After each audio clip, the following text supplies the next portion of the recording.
ಪಂಡಿತ್ ದೀನದಯಾಳ್ ಜನ್ಮದಿನಾಚರಣೆಯ ಪ್ರಯುಕ್ತ ತೆಂಕಯರ್ಮಾಳ್ನಲ್ಲಿ ಕೇಂದ್ರ ಸಚಿವೆ ಶೋಭಾ ಕರಂದ್ಲಾಜೆ ಭಾಗಿಯಾಗಿ ದೀನದಯಾಳ್ ಭಾವಚಿತ್ರಕ್ಕೆ ಪುಷ್ಪಾರ್ಚನೆಗೈದರು. ಕಾಪು ಶಾಸಕ ಸುರೇಶ್ ಶೆಟ್ಟಿ ಗುರ್ಮೆ, ಕಾಪು ಬಿಜೆಪಿ ಅಧ್ಯಕ್ಷ ಶ್ರೀಕಾಂತ್ ನಾಯಕ್ ಮತ್ತಿತರರು ಉಪಸ್ಥಿತರಿದ್ದರು.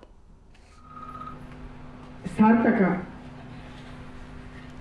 ಯಾಕೆಂದರೆ ಅವರ ಮಾರ್ಗದರ್ಶನದಲ್ಲಿ ಅವರ ವಿಚಾರದಂತೆ ಯಾರು ಈ ದೇಶದ ಪ್ರಧಾನಿಗಳಾದರು ಇಬ್ಬರು.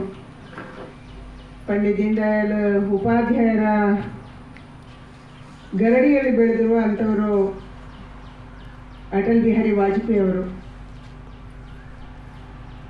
ಪಂಡಿತ್ ದೀನದಯಾಳ್ ಉಪಾಧ್ಯಾಯರ ವಿಚಾರದಂತೆ ಬೆಳೆದವರು ನರೇಂದ್ರ ಮೋದಿಯವರು. ಅವರ ವಿಚಾರದಂತೆ ಸರ್ಕಾರವನ್ನು ನಡೆಸುವಂಥ ಒಂದು ಪ್ರಾಮಾಣಿಕ ಪ್ರಯತ್ನವನ್ನು ಇಬ್ಬರು ಈ ದೇಶದಲ್ಲಿ ಮಾಡಿದ್ದಾರೆ. ಪಂಡಿತ್ ದೀನದಯಾಳ್ ಉಪಾಧ್ಯಾಯರು ಭಾರತೀಯ ಜನಸಂಘವನ್ನು ಸ್ಥಾಪನೆ ಮಾಡುವಾಗ ಇದ್ದಂಥ ಪ್ರಮುಖ ಮುಖಂಡರು.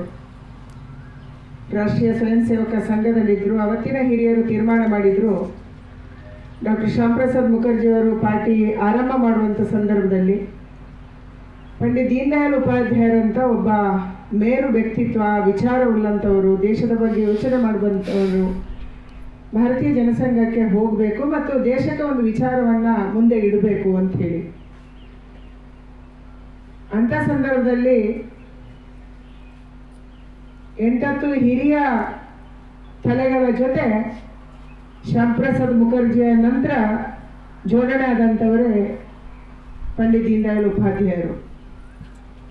ಇವತ್ತಿನ ನಮ್ಮ ವಿಚಾರ ಕಟ್ಟಕಡೆಯ ವ್ಯಕ್ತಿಯ ಕಣ್ಣೀರನ್ನು ಒರೆಸಬೇಕು ಅನ್ನುವಂಥ ನಮ್ಮ ಪ್ರಯತ್ನ ಏನಿದೆ, ಅದು ಬೇರೆ ಬೇರೆ ಯೋಜನೆಗಳ ಮೂಲಕ, ಬೇರೆ ಬೇರೆ ವಿಚಾರಗಳ ಮೂಲಕ, ಅದು ಗ್ಯಾಸ್ ಕೊಟ್ಟಿದ್ದಿರ್ಬೋದು, ಶೌಚಾಲಯ ನಿರ್ಮಾಣ ಇರ್ಬೋದು, ಮನೆ ಕೊಟ್ಟಿದ್ದಿರ್ಬೋದು,